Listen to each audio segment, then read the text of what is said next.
All right, we're going to learn the law of sines. It's actually not hard at all. And so the first thing that we need to know is how to label our triangle. And the way that we're going to do that is all of the lowercase letters, these guys here, these are all sides. And then our uppercase letters, these represent angles.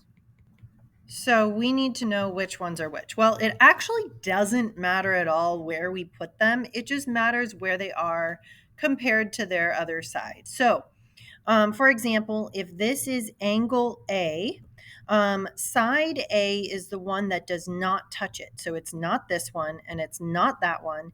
It's going to be this one. So that's side A. And if this is angle B, then side B is the side that doesn't touch that. So that's this side.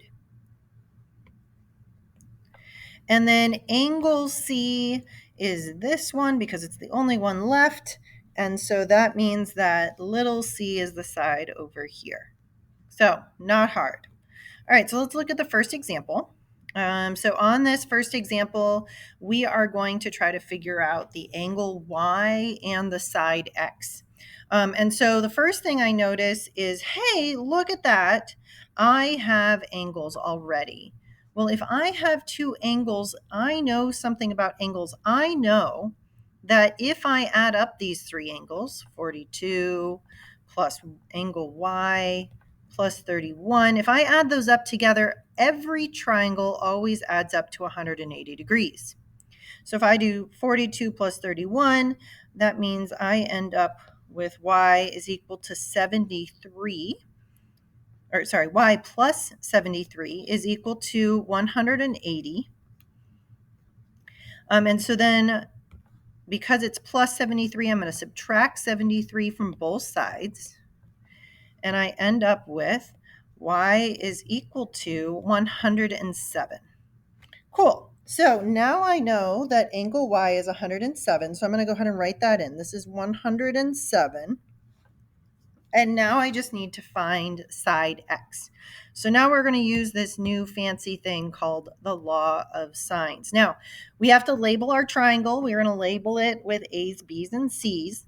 And what's nice is I have everything else except for the x. So let's just randomly pick something.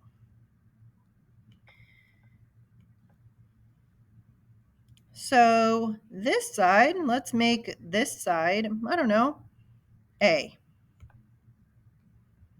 All right, that means that that angle is also going to be angle, oops. Sorry, the side needs to be lowercase. There we go. And then angle is uppercase. So that's A. And then B, let's just pick this angle over here. Why not? This is angle B. So then this side not touching it is that one. All right, so that means that we can use this. So that's nice. So I'm going to write sine of angle A divided by side A is equal to sine of angle B divided by side B. Okay, cool. So now I just need to plug in these numbers. So angle A is 107. So I'm going to just rewrite this. And instead of angle A just being A, I'm going to write the angle that is angle A. So that's 107. And then I don't know what side A is. That's what I'm trying to figure out. So I'm going to write X,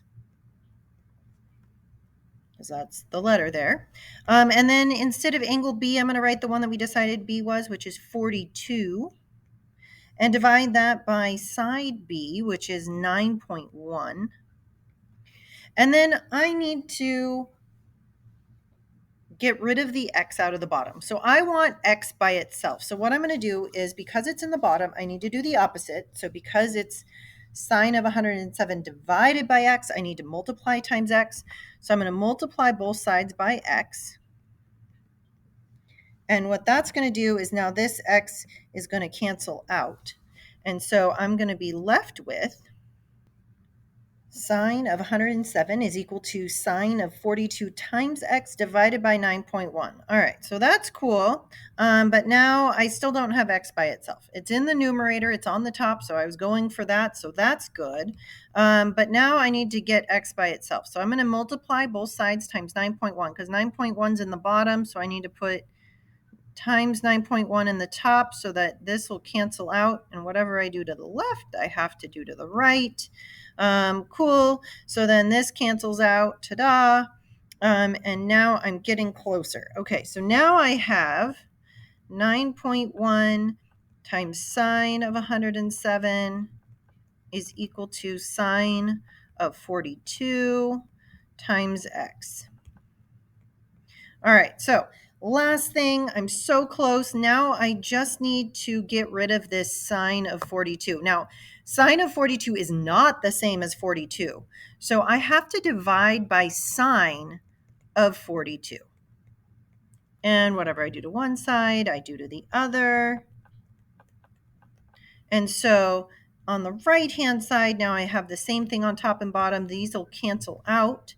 So the only thing I have left on the right side is just x. And on the left side, I have all this stuff.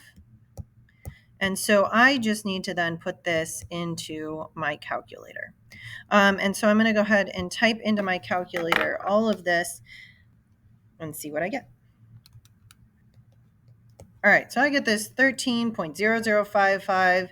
13 is good enough. We're going to just say 13 is equal to x.